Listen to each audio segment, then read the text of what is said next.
샬롬. 2022년 8월 4일 목요일입니다. 기도하겠습니다. 주님, 오늘도 말씀으로 이 하루를 열게 하심을 감사드립니다. 사랑하는 주님, 오늘 하루 오롯이 모든 일 속에서 하나님을 붙들고 우리의 마음 속에서나 우리의 생각 속에서나 우리의 느낌 속에서나 우리의 소망하는 모든 것 속에서 주님을 만날 수 있도록 노력하게 하소서. 하나님과 특히 가까이 있다고 느낀 순간에 간직한 생각을 모든 순간에도 똑같이 간직하도록 해 주소서. 예수님의 이름으로 기도드립니다. 아멘. 오늘의 말씀은 민수기 23장입니다. 발람이 발락에게 이르되 나를 위하여 여기 제단 7을 쌓고 거기 수송아지 7마리와 순양 7마리를 준비하소서 하매 발락이 발람의 말대로 준비한 후에 발락과 발람이 제단에 수송아지와 순양을 드리니라. 발람이 발락에게 이르되 당신의 번제물 곁에 서소서. 나는 저리로 가리이다. 여호와께서 혹시 오셔서 나를 만나시리니 그가 내게 지시하는 것은 다 당신에게 알리리이다 하고 언덕길로 가니 하나님이 발람에게 임하시는지라. 발람이 아뢰되 내가 7 제단을 쌓고 각 제단에 수송아지와 순양을 드렸나이다. 여호와께서 발람의 입에 말씀을 주시며 이르시되 발락에게 돌아가서 이렇게 말할지니라. 그가 발락에게로 돌아간즉 발락과 모압의 모든 고관이 번제물 곁에 함께 섰더라. 발람이 예언을 전하여 말하되 발락이 나를 아람에서 모압 왕이 동쪽 산에서 데려다가 이르기를 와서 나를 위하여 야곱을 저주하라. 와서 이스라엘을 꾸짖으라 하도다.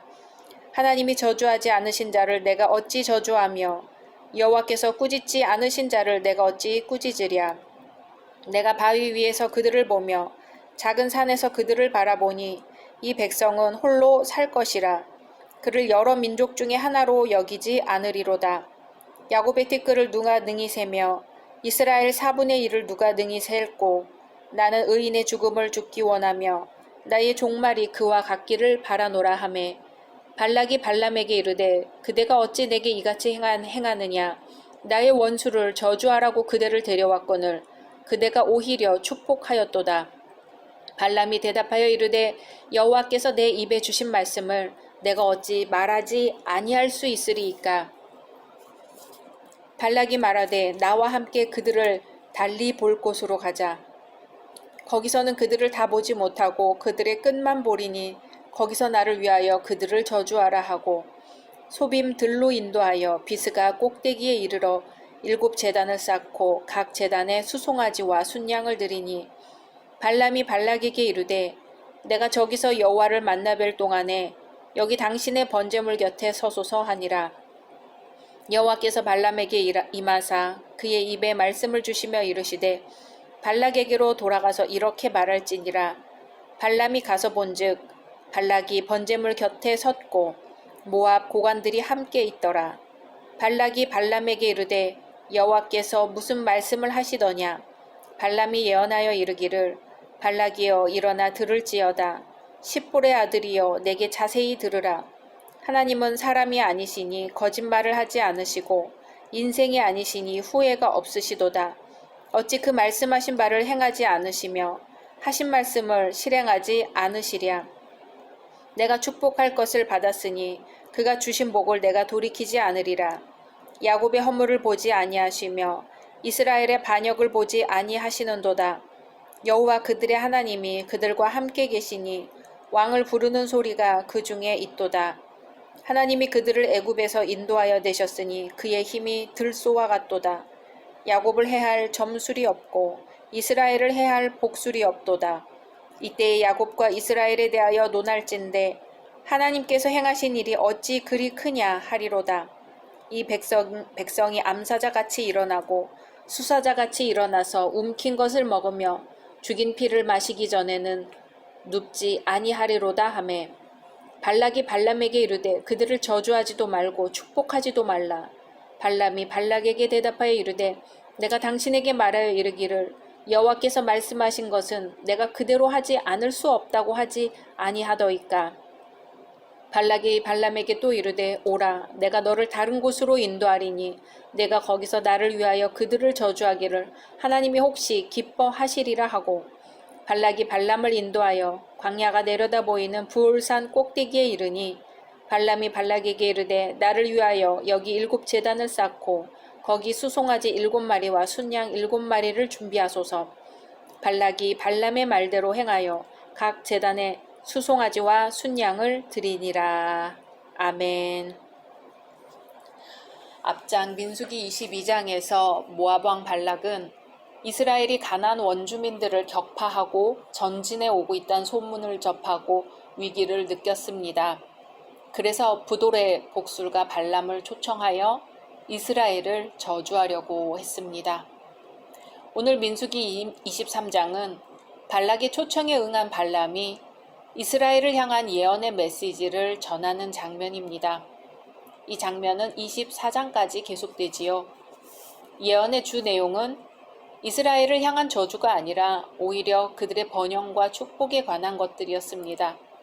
그야말로 발람은 예언하는 순간만큼은 성령의 강권적인 역사에 사로잡혔던 것입니다. 모압 왕 발락이 이스라엘을 신의 저주로 멸망시키기 위해 발람을 바알 산당으로 인도한 장면부터 보겠습니다.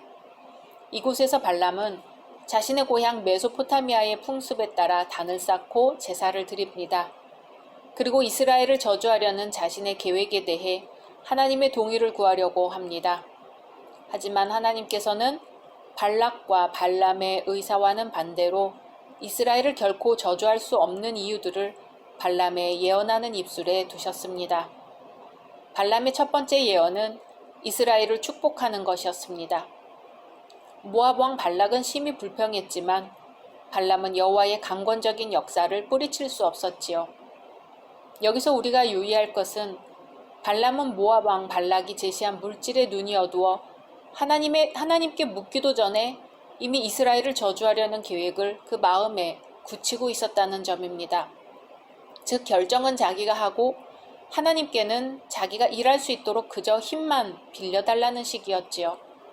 이것은 분명 하나님의 주권을 모독하고 침해한 월권 행위였습니다. 이러한 현상은 오늘 우리들에게서도 종종 발견됩니다. 우리들은 흔히 자신의 욕심을 추구해 가면서도 마치 그것이 하나님의 뜻인 양 둘러대곤 합니다.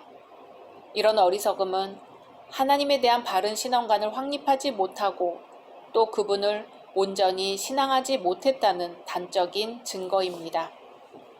결코 이스라엘을 저주할 수 없노라는 발람의 예상밖 예언을 접한 발락은 이스라엘을 저주하기 위해 두 번째 의식을 거행하기로 합니다. 장소를 바꿔 발락은 이제 발람을 비스가산 꼭대기로 인도하였습니다.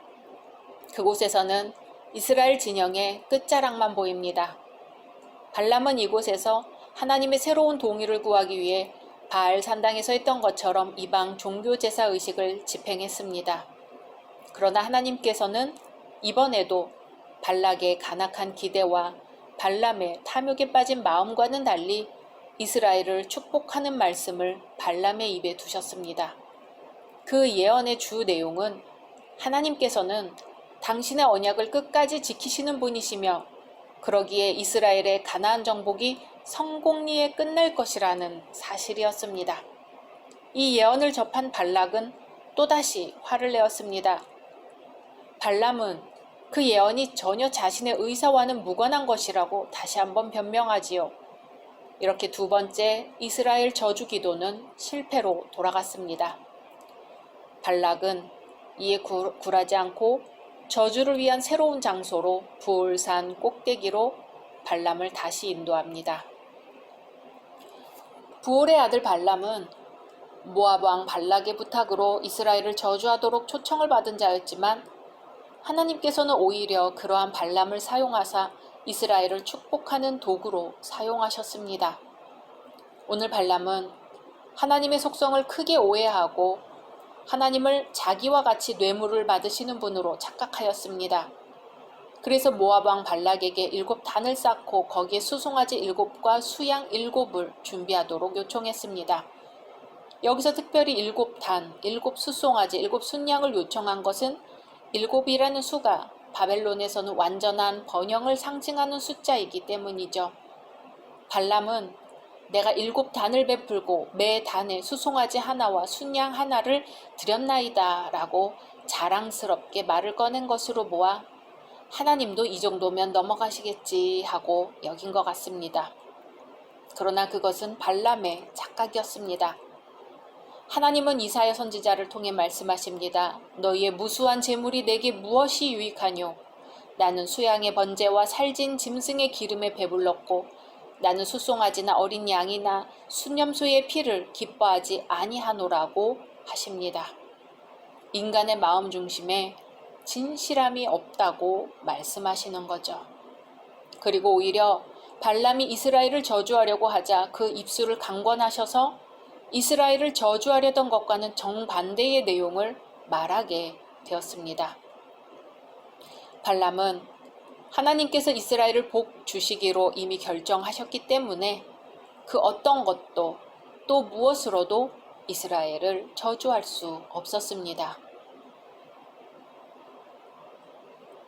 이 사건은 하나님께서는 어떠한 경우에라도 그 뜻을 이루시며 그 뜻을 위해서 악인도 하나님께서 사용하시는 것을 보여줍니다.